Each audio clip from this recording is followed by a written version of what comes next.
दुख का कारण क्या है? मित्रों, दुख का कारण हमारे जीवन में सबसे बड़ा है आशा। हम जो है आशा कर बैठते हैं।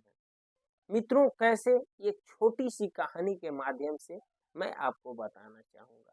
मित्रों, दो मित्र थे और जो है वह काफी उनमें जो है घनिष्ठता थी, परम मित्र थे। एक मित्र जो है गांव में रहता था और दूसरा मित्र जो है विदेश चला गया, और दोनों की बातें होती थी और जो है संबंध भी अच्छा रखता था।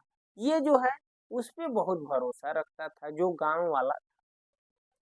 वह लड़का जो विदेशों में रहता था कई वर्षों के बाद घर आया, कुछ सामान भी लेकर आया, उसे गिफ्ट वगैरह किया। अब ये जो गांव वाला लड़का था वो ये चाहता था, ये सोचता था कि मेरे पे कोई भी दिक्कत आए तो ये मेरा मित्र मुझे मदद करेगा। ठीक एक दिन की बात है, इस व्यक्ति की कुछ धन की, पैसे की आवश्यकता पड़ी। वह लड़के ने उस लड़के से इसने मांगा। यह जो गांव वाला मित्र था वो बाहर से जो आया था उस मित्र से पैसा मांगा, और पैसा मांगा कि मित्र मुझे जरूरत है। वह मित्र ने क्या कहा? मित्र ने कहा, मित्र जितना पैसा की जरूरत हो तुम मुझसे ले जाओ, लेकिन एक बात याद रखो कि जिस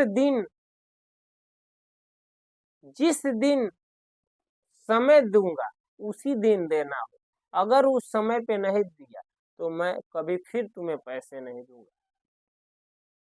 अब इसको लगा कि मैं क्या मानता था, वो आशा कर बैठा था कि मेरा मित्र मुझे सब कुछ देगा, मैं जो मांगूंगा दे देगा, लेकिन उसे बहुत बड़ा दुख हुआ। क्यों हुआ? इसलिए कि वो आशा कर बैठा था अपने मित्र से। उसे ऐसा लग रहा था कि मैं मित्र से मांगूंगा तो वो मुझे दे देगा और लेगा नहीं। ऐसा नहीं सोचना चाहिए। ये आशा कर लिया था कि मेरा मित्र जो है मुझे देगा तो लेगा नहीं। लेकिन मित्रों, यहाँ ऐसा, इस संसार में ऐसा नहीं होता है। क्योंकि आप जो है किसी से लेंगे तो देना पड़ेगा। आप किसी से आशा ही मत रखिए।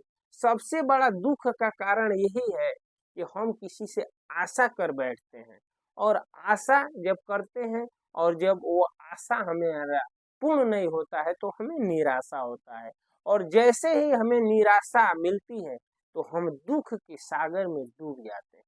और जब दुख के सागर में डूबते हैं